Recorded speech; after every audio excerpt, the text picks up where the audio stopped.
अभिलाष जी और सभी को पैनलिस्ट को भी नमस्कार। मैं सॉरी पहले वंदना जी की बात से बात शुरू करूंगी। वंदना जी, मुझे बड़ा अजीब लग रहा था कि ऐसा लग रहा था कि हम किसी रैली में हैं, इलेक्शन रैली में हैं, कि ये हो गया वो हो गया, कि बात आंकड़ों के आधार पर होती है, बात तथ्यों के आधार पे होती है। तो सॉरी, मुझे बहुत ज्यादा वो इलेक्शन रैली की तरह साउंड कर रहा था। मैं उसकी बातों का भी आपका सबका जवाब दूंगी। जी। पहले मैं अभिलाष जी के डायरेक्ट क्वेश्चन का आंसर देती हूँ। देखिए अभिलाष जी, जो आप बात कर रहे हो कि ऑयल कंपनियों ने, रिफाइनरी कंपनियों ने तब मुनाफा कमाया, देखिए आईओसीएल, बीपीसीएल हम्म। तब भी मुनाफे में नहीं थे।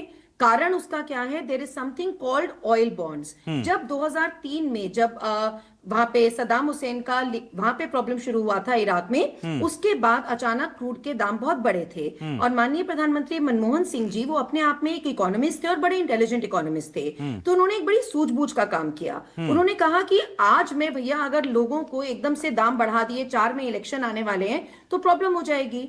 तो उन्होंने क्या किया, कंपनियों को कहा लो भैया ये ऑयल बॉन्ड्स रखो और इसका जाके इंटरेस्ट तुमको मिलेगा 2014 से 2026 के बीच में। हम्म। नहीं पता था तब किसकी सरकार होगी, पर जो भी था वो लॉसेस उन्होंने डेफर कर दिए। हम्म। जिसके चलते आप खुद अंदाजा लगाओ अभिलाष, हम्म। 1.34 लाख करोड़ के वो लोन्स थे, ऑयल बॉन्ड्स।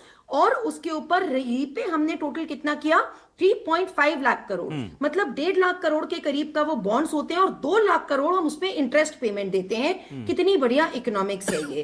तो कंपनियों को उस समय तभी जो आप कह रहे हो कि तब क्रूड के दाम घटे, तो ये मैं कहूंगी कि किस्मत थी। जब पूरी कायनात अगर आप अच्छा काम करते हैं तो आपका साथ देती है।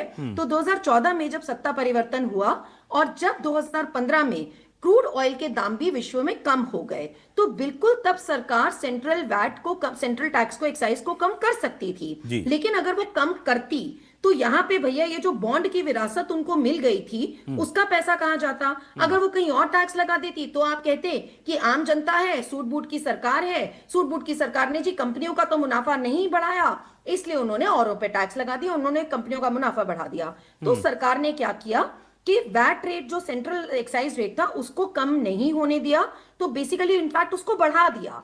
तो वहां पे उन्हीं मुनाफा, मतलब जो कंपनीज थी, उन्हीं से टैक्स लिया, उन्हीं को ही बॉन्ड इंटरेस्ट के तौर में वापस कर दिया। और ठीक है। उसकी हमने लास्ट पेमेंट करी है मार्च 2026 में। हम्म। तो अभिलाष, जब ये पूरा समीकरण बैठता है, इसलिए जो ये एक नैरेटिव है कि क्रूड के दाम कम हुए तो लोगों को फायदा क्यों नहीं मिला, लोगों को फायदा इसलिए नहीं मिला क्योंकि भैया विरासत में ये बॉन्ड्स मिल गए थे।